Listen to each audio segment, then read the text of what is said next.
ఖమ్మం జిల్లా సత్తుపల్లిలో భారీ cyber crime బయటపడింది. ఈ కేసులో కొంతమందిని అరెస్ట్ చేశారు పోలీసులు. అయితే అరెస్ట్ అయిన వాళ్లలో పెద్దవాళ్లు ఎవరూ లేరు. పెద్ద మొత్తంలో నగదును అకౌంట్స్లోకి మళ్లించుకున్న వాళ్లను అరెస్ట్ చేయలేదు పోలీసులు. అసలైన వాళ్లు ఎవరూ చిక్కలేదని పోలీసులు చెబుతున్నారు. ఈ కేసులో రాజకీయ ఒత్తిళ్లున్నాయని తెలుస్తోంది. ఓ నేత బంధువైన వ్యక్తిని అది కూడా 10 రోజుల క్రితం అదుపులోకి తీసుకున్నట్లుగా సమాచారం. దీనిపై రాజకీయ ఒత్తిళ్లు రావడంతో పోలీసులు వదిలేసినట్టుగా తెలుస్తోంది. పంచాయతీ ఎన్నికల ముందు హైదరాబాద్లో సీసీఎస్ పోలీసులు నమోదు చేసిన ఒక్క కేసులో ముందస్తు బెయిల్ తెచ్చుకున్నాడు పోట్రు ప్రవీణ్. ప్రవీణ్ను పోలీసులు 15 రోజుల క్రితం అరెస్ట్ చేశారు. ఆనాడు అరెస్టు వ్యవహారంలో కూడా హడావుడి జరిగింది. పెనుబల్లి మండలం విఎం బంజరలో సిపి సునీల్ దత్ కేసు వివరాలు వెల్లడించారు. గత ఏడాది డిసెంబర్ 4న మోదుగు సాయి కిరణ్ అనే వ్యక్తి తన బ్యాంక్ అకౌంట్ ద్వారా అక్రమ లావాదేవీలు జరిగినట్లుగా ఫిర్యాదు చేశాడు. దీనిపై విచారణ చేపట్టిన పోలీసులు సైబర్ క్రైమ్ డిపార్ట్మెంట్ పలువురిపై కేసులు నమోదు చేసింది. ఈ రోజు 18 మందిని అరెస్టు చేస్తున్నట్లుగా సిపి సునీల్ దత్ చెప్పారు. మరికొంతమందిని అరెస్టు చేయాలని చెప్తున్నారు. ప్రధాన నిందితుడైన పోట్రు ప్రవీణ్ అరెస్టు కొద్ది రోజుల క్రితం నాటకీయ పరిణామాల మధ్య జరిగింది. ఆ రోజు ఆయన అరెస్టు సందర్భంగా పోలీస్ స్టేషన్ వద్ద హడావుడి జరిగింది. ఎట్టకేలకు ఆయన్ను అరెస్ట్ చేశారు. పంచాయతీ ఎన్నికల్లో పోట్రు ప్రవీణ్ తండ్రి బీఆర్ఎస్ నుంచి సర్పంచ్గా ఎన్నికయ్యాడు. ప్రధాన నిందితుడు పోట్రు మనోజ్ కళ్యాణ్ అకౌంట్లో 114.18 కోట్లు, ఆయన భార్య మేడా భానుప్రియ అకౌంట్లో 40.21 కోట్లు, మరో అకౌంట్లో 5.41 కోట్లు, మేడా సతీష్ అకౌంట్లో 135.48 కోట్లు, బొమ్మిడాల నాగలక్ష్మి అకౌంట్లో 81.72 కోట్లు, కరీంనగర్కు చెందిన నరసింహ కిరాణా అండ్ డైరీ నిర్వాహకుడు తాటికొండ రాజ్ అకౌంట్లో 92.54 కోట్లు లావాదేవీలు జరిగినట్లుగా గుర్తించారు. ఉడతనేని వికాస్ చౌదరి అకౌంట్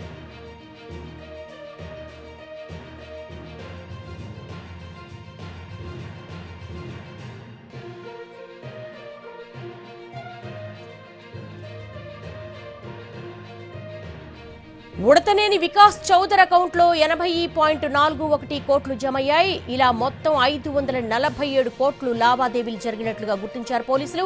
వాస్తవానికి ఈ కేసులో ఇప్పటివరకు అరెస్టు చేసిన వాళ్లంతా చాలా చిన్నవాళ్లు. అసలైన నిందితుల్లో పోట్రు ప్రవీణ్ తప్ప మరొకరెవ్వరినీ బయటకు పోలీసులు అరెస్టు చేయలేదు. ఇప్పటివరకు పంచాయతీ ఎన్నికల సమయంలో హైదరాబాద్లో ఓ కేసు నమోదైంది. పోట్రు ప్రవీణ్, పోట్రు ప్రకాష్తో సహా పలువురిపై కేసు నమోదైంది. వీళ్ళిద్దరూ వరుసకు సోదరులు. హైదరాబాద్ నుంచి సీసీఎస్ పోలీసులు వచ్చి కల్లూరు మండలం ఎర్రబోయినపల్లికొచ్చి పోట్రు ప్రవీణ్ ల్యాప్టాప్తో సహా పలు కాగితాలను తీసుకునెళ్లారు. ఈ కేసులో పోట్రు ప్రవీణ్ కు ముందస్తు బెయిల్ వచ్చింది. ఆ తర్వాత పంచాయతీ ఎన్నికల్లో తండ్రిని సర్పంచ్గా గెలిపించుకున్నాడు. మండలంలో కొంతమందిని బీఆర్ఎస్ తరపున గెలిపించేందుకు కృషి చేశాడు. సైబర్ క్రైమ్ డబ్బుతోనే బీఆర్ఎస్ గెలిచిందని కాంగ్రెస్ ఆరోపించింది. ఈ విషయాన్ని కాంగ్రెస్ సీరియస్ గా తీసుకుంది. హైదరాబాద్ లో సీసీఎస్ కేసులో ముందస్తు బెయిల్ తీసుకున్న పోట్రు ప్రవీణ్ పై మరో కేసు నమోదైంది. సత్తుపల్లికి చెందిన వాళ్లు ఫిర్యాదు చేయడంతో ఆ కేసులో ప్రవీణ్ అరెస్ట్ చేశారు. ఈ కేసు విచారణలో పలువురిని అరెస్ట్ చేశారు. సత్తుపల్లికి చెందిన మోదుగు సతీష్ అనే వ్యక్తి తనకు ఉద్యోగం ఇప్పిస్తారని మోసం చేశాడని, తన అకౌంట్ను ఉపయోగించుకున్నారని పోట్రు ప్రవీణ్తో పాటు పలువురిపై ఫిర్యాదు చేశాడు. తన అకౌంట్లో లావాదేవీలు జరుగుతున్నాయని పోలీసులను ఆశ్రయించాడు. దీంతో ఈ కేసు విచారణ చేపట్టగా 547 కోట్ల వ్యవహారం వెలుగు చూస్తుంది. మధిర సబ్ జైల్లో ఉన్న పోట్రు ప్రవీణ్ను నాటకీయ పరిణామాల్లో మంచి వసతులు ఉన్న ఖమ్మం జైలుకు తరలించారు. ఇది కూడా వివాదంగా మారుతోంది. అరెస్ట్ అయిన 17 మందికి తెలిసే లావాదేవీలు జరిగాయి. ఒక్కో అకౌంట్కు పర్సంటేజ్ ఇచ్చేవాళ్లు. కరెంట్ అకౌంట్ ఓపెన్ చేసి ప్రధాన నిందితులకు అప్పగిస్తారు. వాళ్ల అకౌంట్లోకి ట్రాన్స్ఫర్ చేసుకుని క్రిప్టో కరెన్సీలోకి మార్చుకుంటారు. 6 నెలల క్రితం కొంతమంది హైదరాబాద్, ఢిల్లీ నుంచి వచ్చి సత్తుపల్లిలోని పలువురు అకౌంట్స్ ను తనిఖీ చేశారు. అప్పట్లో ఇది వెలుగు చూడకుండా రాజకీయ అండదండలు ఉపయోగించుకునే ప్రచారం జరిగింది. కోట్లాది రూపాయల లావాదేవీలు జరిగాయి. ఈ సైబర్ నేరాల్లో పాల్గొన్న వాళ్ళ లగ్జరీ కార్లలో తిరుగుతున్నారు. ఇతర దేశాలకు వెళ్లడం వంటివి సైతం వెలుగు చూశాయి. కొంతమంది అయితే స్పెషల్ జెట్ విమానాల్లో తిరిగారు. కాంబోడియా కేంద్రంగా అటు యూకే, ఆస్ట్రేలియాలకు వెళుతూ అక్కడికి వాళ్లను మోసం చేస్తున్న కేసులు వెలుగు చూశాయి. ఓ డాక్టర్ను 15 కోట్లకు మోసం చేసినట్లుగా హైదరాబాద్లో కేసు నమోదైంది. ఇన్ని కేసులు ఇలా సత్తుపల్లి ప్రాంతానికి చెందిన వాళ్ల మీదే వస్తున్నాయి. సైబర్ మోసాలకు పాల్పడిన వారి వ్యవహారాల్లో కోట్లాది రూపాయలు చేతులు మారడం చూసి పోలీసులే అవాక్కయ్యారు. ప్రధానంగా సత్తుపల్లికి చెందిన పోట్రు ప్రవీణ్, పోట్రు ప్రకాష్ ఆస్ట్రేలియా వాళ్లను మోసం చేశారు. ఇది విచారణ సాగుతుండగా మరో కేసు కొనసాగుతోంది. ఇప్పుడు మరో కేసు వెలుగు చూస్తుంది. ఇందులో పోట్రు మనోజ్ కళ్యాణ్తో పాటుగా ఉడతనేని వికాస్ చౌదరిపై పోలీసులు కేసు నమోదు చేశారు. ఇతర దేశాల నుంచి స్వదేశాలకు వస్తున్న వాళ్లను మోసగిస్తున్నారు.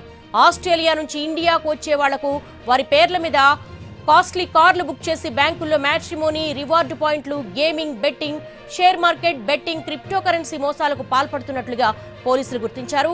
నకిలీ లింకులు, టెలిగ్రామ్ గ్రూపులు, ఏపీకే ఫైల్స్ ద్వారా మోసాలు చేస్తున్నారని నిర్ధారించారు. ఈ బ్యాచ్ అంతర్జాతీయ నేరగాళ్లతో సహవాసం చేస్తూ కాల్ సెంటర్స్ నిర్వహిస్తున్నారు.